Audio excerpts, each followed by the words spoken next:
أعوذ بالله من الشيطان الرجيم. بسم الله الرحمن الرحيم. اللهم صل على محمد وعلى آل محمد كما صليت على إبراهيم وعلى آل إبراهيم وبارك على محمد وعلى آل محمد كما باركت على إبراهيم وعلى آل إبراهيم في العالمين إنك حميد مجيد. ngahkiri misilmi nake tulmati ho nabi to wa mawalin dinam folofi jihadira misilmi yabe wal mondun naki wonin ngahkiri nyindi nambara nyanige tongo jihadira ala gadina malife be wonga alqur'ana fasari so wi kenyama fanga jihadira ba naga wuya alako me gbegbe kano faida soto de na kui na nyanige etona tongo e belakela nagamma akana walira ba o ga karandi agbegbe ga karandi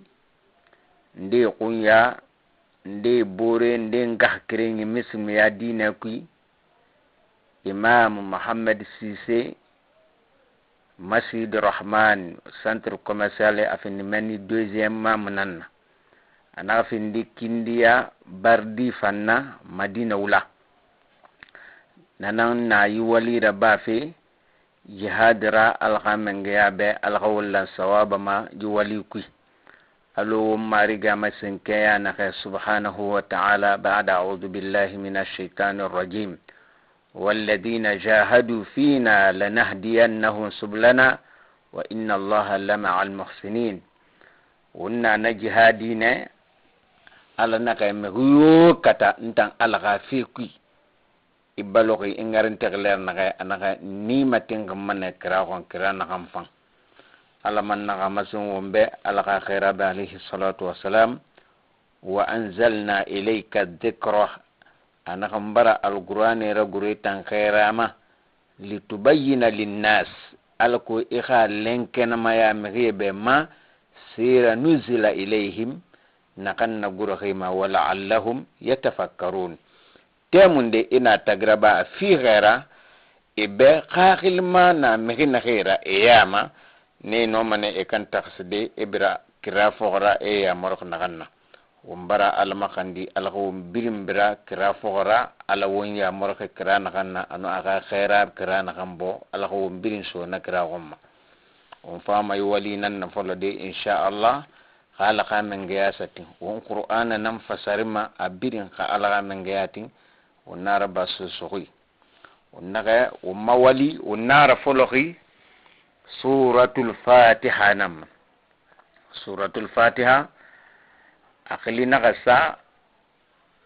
fatiha lonle naga barma alquran rabbi ya lamma asinge namma kitabu kui aman qur'an ga sebeli tartibu kenyama aguroki marde men sebeli tartibu kenyama atanam findi sura singira nagan sebeli kitabu kui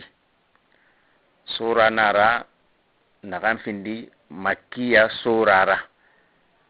ayati sulfirenara umbara umarigi subhanahu wa ta'ala makandi alghayi qur'ana fahamu fi mismi birma bismillah umbara umakarayi folo alaqilira arrahman dunya neme kanyi arrahim alqiyama neme kanyi no magaran fologa alaqilira munsema misilmi ya bara lama misilmi be misilmi ga waliyo wali dunya ka iwama baraka gasa wali igano walira akaranyo afanyira fuika folo alaqilinanna ka iwama donsi nan donfi alaka baraka sa donsi shaitan kama ku ya donsira fuika folo alaqilinanna nanara wonaga ومقرن يفلو بسم الله القليرة الرحمن الدنيا نيمة كني الرحيم القيامة نيمة كني الدنيا نيمة لون لاندي نغتنيي ننكي ana kafiri be ana muslimi be ana lamatandima be ana ala khusughi be arrahim algiyama neme nanaki aljanna nanaki ala nara girina kamma anun naganna wakili na finfira ala ko wakili aryanna finfira alhamdu tantuina lillah ala be nanaki ala kamengeya abara akan tantu ba adama birangamu ala tantuma a walira aga nemera wonda fi anu wonna balufi anu won hasge fi anu yalanyi fi woma nabiri neme nara kono mi gbegbe nana ne neme e munakulu e mala nuwal saqi nanara womma rigi subhanahu wa ta'ala atannaga kan tantu alhamdu tanti ma tokwe lillah anala nambe rabbil alamin dalisi birinda marigi kono adaki kire mufindi kirenna algamengayi arrahman dunya neme kanyi arrahim algiyama neme kanyi alo wondange ni fasari keya naxe maliki yawmiddin algiyama ti loxoye sarifira gataxi menge naxanyi algiyama loxoye ti sarifi adame wali naxan naba duniya be inaxan naba ixa simaya kui xa fañinara ale isarifi a fañira xa ñaxinara ale sarifi a ñaxira algiyama tife a sarifi tura gataxi wommarigi nañi subhanahu wa ta'ala kuñi birin naxan duniya be birin xa gaxoy xuñira birin xi xa wali yelan barmana algiyama tife xa naxan siga algiyama wali fañimune yira ha alima ibara finde kunna ñaxuyra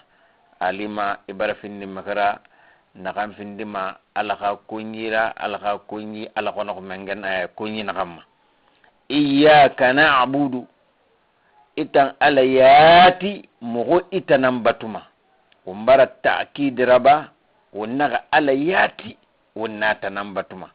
wa iyyaka itan ala yaati nasta'inu xa moxo konto fili moxo hayira moxo xon sametanan maxa moxo mali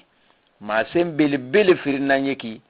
kuñi naxan falama axa falla sali suli kui logo anaga itan ala yati ni tanan batuma alo ni belaga tama itan yati ni tanan batuma xame xibar na mo xoroxo ala yati nan batuma emulam ma fa egala segbe tandira ba al xamenge yara emulam ma xamali fin sendendira ba al xamenge yara emulam ma fa ega fendende xambira xaba xan mare xa yara xaba ba ina xa etanan yete batuma ihdina muhumarigi muhbari makula ega muhumatingin as-sirata kira qumma al-mustaqim kira nakan findi kira matingin gira kira wuya kono wunna ka kira nakan fang alaka kira alaka khaira ka kira alaka ala wumatingin nako amanga wumatingin heri fin kira fango misilme na findi korobera ena findi kubi megira eka sobe kulung biren ka keli eka kira sogo kira nakan findi harge fin kirara heri fin kirara alaka umatengan noko siratal ladina megi ka kira mumarigi an'amta alaihim ita alaka mengeya bara neme fi megi nekema alu alaka khairan wa sahabi almara nunna myamme neke dangi ghairil maghdubi ba megi ka kirara itan alaka qonena alaihim mehinehima wala anum ba mehi fanga kirara ad-dallina nehi baralwe nehi avala dina alabe kharmara ginena alabe alu yahudun nasara alqawun tangani khallo entiyama wonnan soto suratu fatiha aka fasarira alqa afahamu fi wombirim mangah kire muslimi